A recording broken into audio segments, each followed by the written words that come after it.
So ako po, once na mayroon po talagang malalang karamdaman, so dapat po, ang isang sasi, itimpla po sa ganito karami lang na tubig. Ang isang sasi po, natitimpla siya hanggang 4 na litro. Pero pag may malala yung sakit, advice po namin sa 500 ml na water, dissolve siya. Inumin po ito pagkagising sa umaga. Hindi ka pa nag-almusal. Okay po? Ito po, ipapakita ko po sa inyo paano po sa malisol. Okay po? Hindi ko kakalugin yung bote na yan. Makikita niyo po kung paano siya. Yan. Yan.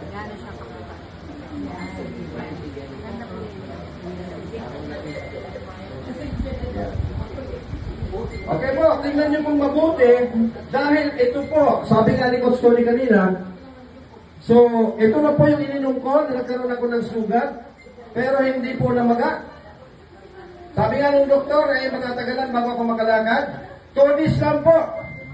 Nag-drive na po ako ng sasakyan ko at nagpunta na po ako sa Tabacong Albay.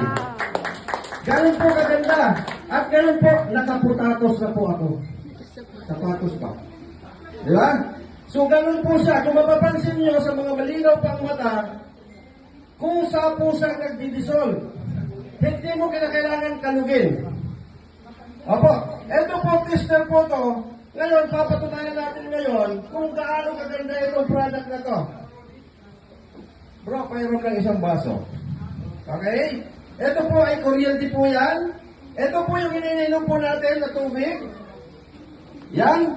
So, ibig sabihin po itong tester po, ibig sabihin itong iniinom natin na tubig po. Nakalagay doon sa kulay blue na yon, ay wala na po siyang minerals.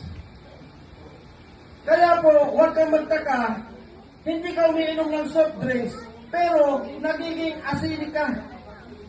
Dahil yung tubig natin, acidic na po. Ito po, papakita ko po sa inyo. Ayan, ilalagay po natin dito. Titingnan po natin ngayon kung ito po ay mayroon siyang minerals. Ito po siya. Palakpakan natin yan.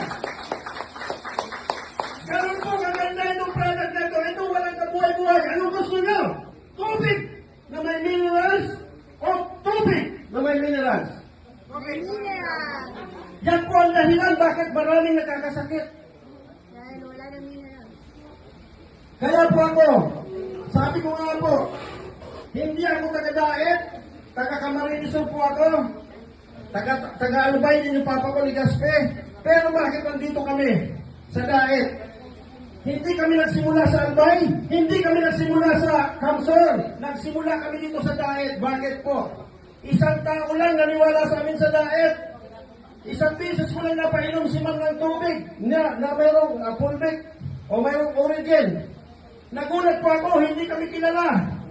Hindi ako nagbigay ng cellphone number sa kanya. Hindi ako nagbigay ng FP ko sa kanya. Automatic po, nung naigalaw niya yung kanya kamay, nagbigay po siya ng 300,000 pesos. Sino ba ito? Yun po ang dahilan. Kaya dito po sa lugar ninyo sa Daet, Cam Norte, naghanap na po kami ng bahay. Para lang po, makatulong sa mga taga-Daet. Gusto niyo po ba? Yes! Yan. Huwag ko po muna tanggalin. Okay po. Iinumin ko muna ito. Lalagyan ko ulit. Okay po. Walang kabuhay-buhay. Ito po, may buhay. Kailangan